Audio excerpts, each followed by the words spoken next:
Prince Caspian, Chapter 10, The Return of the Lion. To keep along the edge of the gorge was not so easy as it had looked. Before they had gone many yards, they were confronted with young fir woods growing on the very edge. And after they had tried to go through these, stooping and pushing for about 10 minutes, they realised that in there it would take them about an hour and a half to do a mile. So they came back and out again and decided to go round the fir wood. This took them much further to their right than they wanted to go, far out of sight of the cliffs and out of the sound of the river, till they began to be afraid that they had lost it altogether. Nobody knew the time, but it was getting to the hottest part of the day. When they were able at last to go back to the edge of the gorge, nearly a mile below the point from which they had started, they found the cliffs on their side a good deal lower and more broken. Soon they found a way down to the gorge and continued the journey at the river's edge. But first they had a rest and a long drink. No one was talking any more about breakfast or even dinner with Caspian. They may have been wise to stick to the rush instead of going along the top. It kept them sure of their direction, and ever since the fir wood they had all been afraid of being forced too far out of their course and losing themselves in the wood. It was an old and pathless forest, and you could not keep anything like a straight course in it. Patches of hopeless brambles, fallen trees, boggy places and dense undergrowth would always be getting in your way. But the gorge of the Rush was not at all a nice place for travelling either. I mean, it was not a nice place for people in a hurry. For an afternoon's ramble ending in picnic tea, it would have been delightful. It had everything you could want on an occasion of that sort: rumbling waterfalls, silver cascades, deep amber-coloured pools, mossy rocks, and deep moss on the banks in which you could sink in over your ankles, every kind of fern, jewel-like dragonflies, sometimes a hawk overhead, and once, Peter and Trumpkin both thought, an eagle. But of course what the children and the dwarf wanted to see as soon as possible was the great river below them, and Baruna and the way to Aslan's How. As they went on, the rush began to fall more and more steeply. Their journey became more and more of a climb and less of a walk, in places even a dangerous climb over slippery rock with a nasty drop into dark chasms, and the river roaring angrily at the bottom. You may be sure they watched the cliffs on their left, eagerly for any sign of a break or any place where they could climb them. But those cliffs remained cruel. It was maddening, because everyone knew that if once they were out of the gorge on that side, they would have only a smooth slope and a fairly short walk to Caspian's headquarters. The boys and the dwarf were now in favour of lighting a fire and cooking their bear meat. Susan didn't want this. She only wanted, as she said, to get on and finish and get out of these beastly woods. Lucy was far too tired and miserable to have any opinion about anything. But as there was no dry wood to be had, it mattered very little what anyone thought. The boys began to wonder if raw meat really was as nasty as they had always been told. Trumpkin assured them it was. Of course, if the children had attempted a journey like this a few days ago in England, they would have been knocked up. I think I have explained before how Narnia was altering them.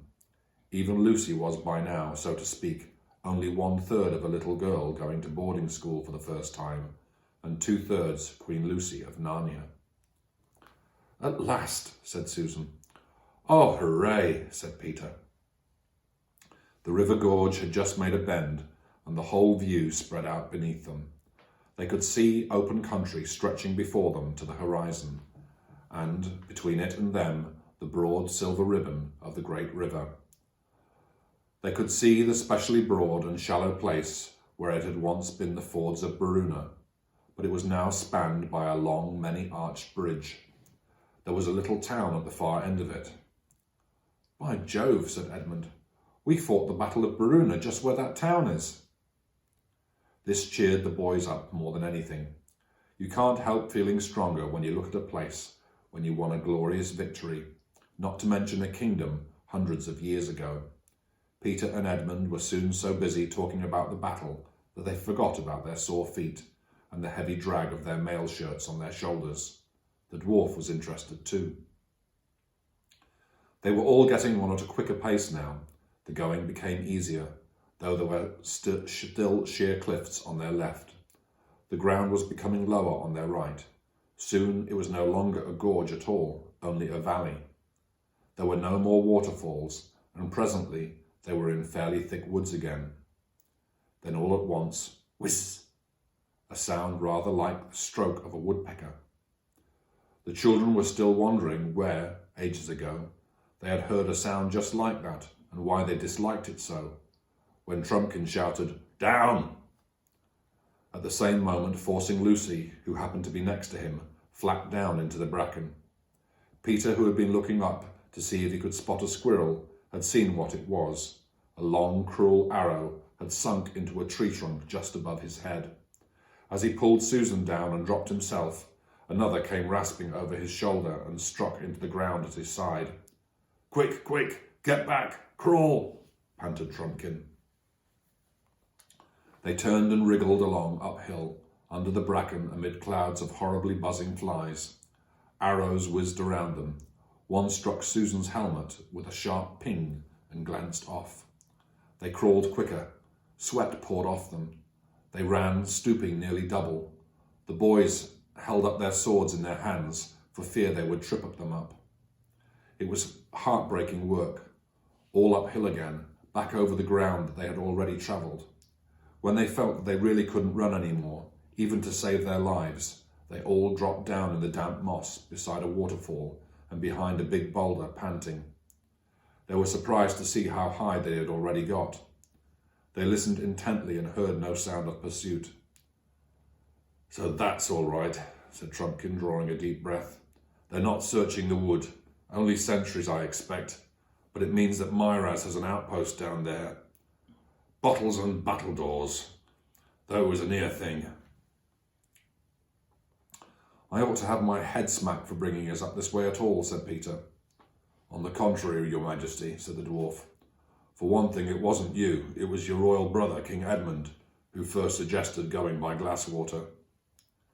"I'm afraid the DLF is right," said Edmund, who had quite honestly forgotten this ever since things began going wrong. "And for another," continued Trumpkin, "if we had gone my way, we'd have walked straight into that new outpost most likely, or at least had the same trouble avoiding it. I think this Glasswater route has turned out for the best." "A blessing in disguise," said Susan. "Some disguise," said Edmund. "I suppose we'll have to go right up the gorge again now," said Lucy. "Lou, you're a hero," said Peter. "That's the nearest you've got today to saying 'I told you so.' Let's get on." "And as soon as we're well up in the forest," said Trumpkin, "whatever anyone says, I'm going to light a fire and cook supper, but we must get well away from here." There is no need to describe how they toiled back up the gorge. It was pretty hard work, but oddly enough, everyone felt more cheerful. They were getting their second wind, and the word supper had a wonderful effect. They reached for the fir wood, which had caused them so much trouble while it was still daylight, and bivouacked in a hollow just above it. It was tedious gathering the firewood, but it was grand when the fire blazed up, and they began producing the damp and smeary parcels of bear meat, which would have been so very unattractive to anyone who had spent the day indoors. The dwarf had splendid ideas about cookery. Each apple, they still had a few of these, was wrapped up in bear's meat, as if it was to be an apple dumpling with meat instead of pastry, only much thicker, and spiked on a sharp stick, then roasted. And the juice of the apple worked all the way through the meat, like apple sauce with roast pork. Bear that has lived too much on other animals is not very nice, but bear that has had plenty of honey and fruit is excellent, and this turned out to be that sort of bear. It was a truly glorious meal, and of course no washing up, only lying back and watching the smoke from Trumpkin's pipe and stretching one's tired legs and chatting. Everyone felt quite hopeful now about finding King Caspian tomorrow and defeating Myraz in a few days. It may not have been sensible of them to feel like this, but they did. They dropped off to sleep one by one, but all pretty quickly. Lucy woke out of the deepest sleep you can imagine, with the feeling that a voice she liked best in the world had been calling her name. She thought at first it was her father's voice, but that did not seem quite right. Then she thought it was Peter's voice, but that did not seem to fit either.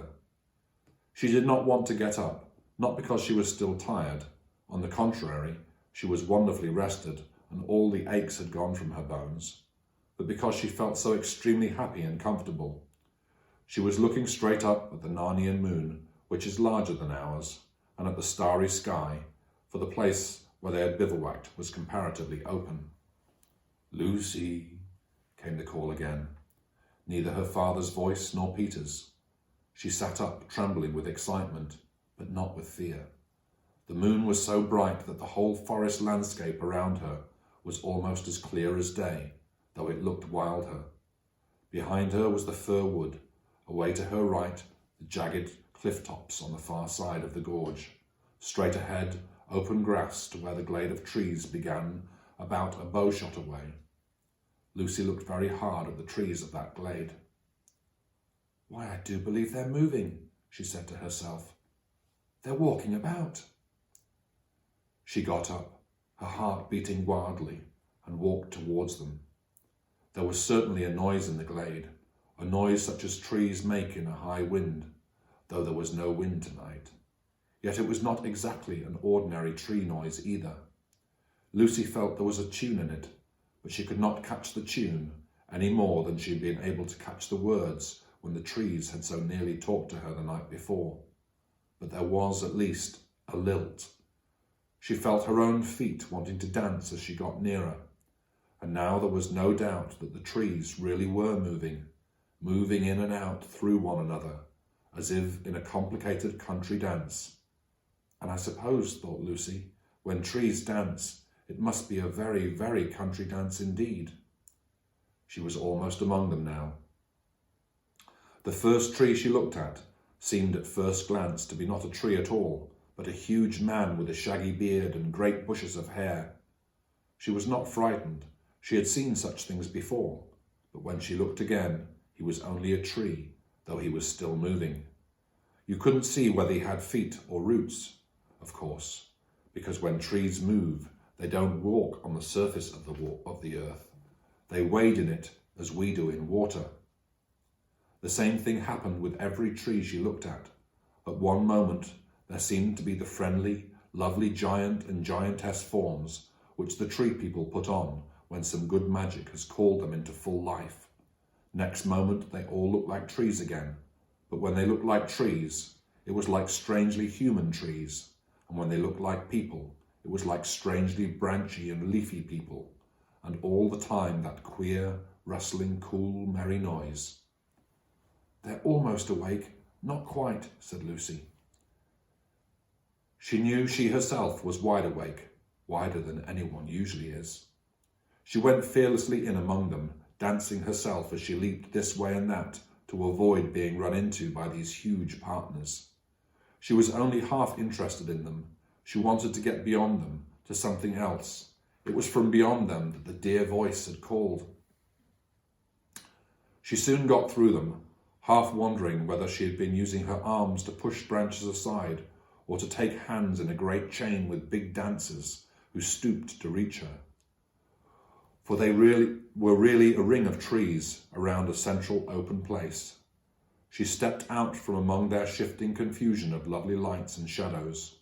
A circle of grass, smooth as a lawn, met her eyes, with dark trees dancing all around it.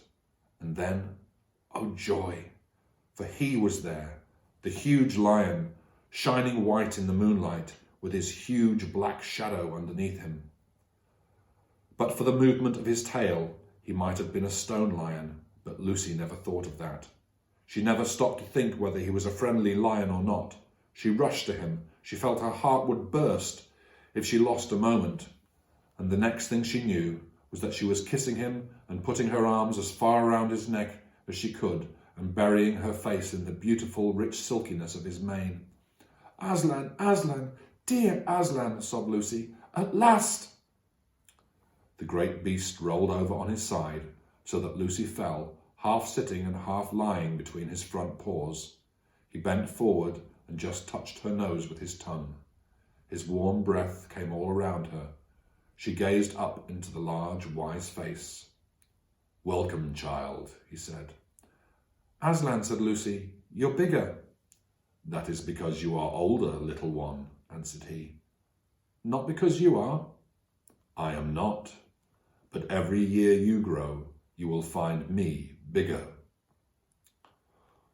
For a time she was so happy that she did not want to speak, but Aslan spoke. "Lucy," he said, "we must not lie here for long. You have work in hand, and much time has been lost today." "Yes, wasn't it a shame?" said Lucy. "I saw you all right, but they wouldn't believe me. They're all so—" From somewhere deep inside of Aslan's body, there came the faintest suggestion of a growl. "I'm sorry," said Lucy, who understood some of his moods. "I didn't mean to start slanging the others, but it wasn't my fault anyway, was it?" The lion looked straight into her eyes.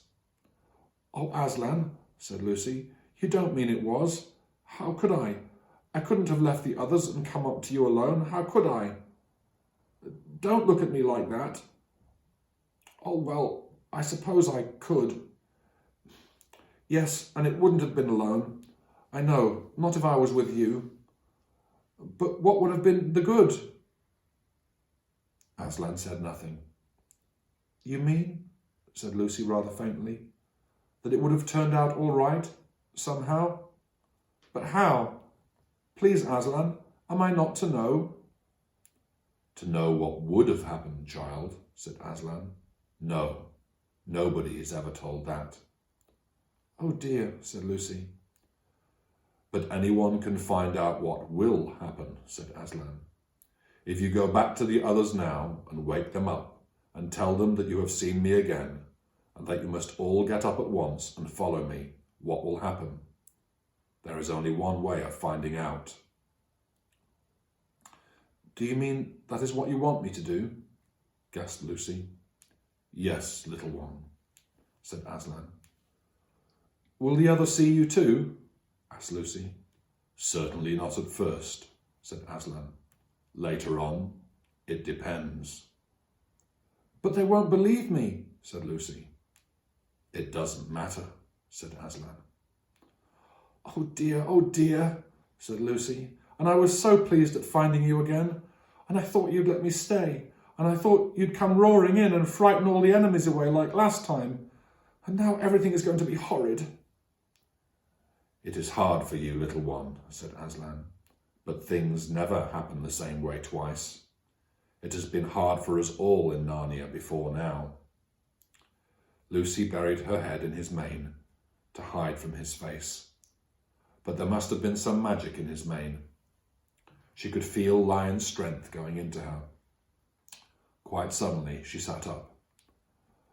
"I'm sorry, Aslan," she said. "I'm ready now." "Now you are a lioness," said Aslan, "and now all Narnia will be renewed. But come, we have no time to lose." He got up and walked with stately, noiseless paces back to the belt of dancing trees through which she had just come, and Lucy went with him, laying a rather tremulous hand on his mane. The trees parted to let them through, and for 1 second assumed their human forms completely. Lucy had a glimpse of a tall and lovely wood gods and wood goddesses, all bowing to the lion. Next moment they were trees again, but still bowing, with such graceful sweeps of branch and trunk that their bowing was itself a kind of dance. "Now, child," said Aslan, when they had left the trees behind them, "I will wait here. Go and wake the others and tell them to follow. If they will not, then you at least must follow me alone."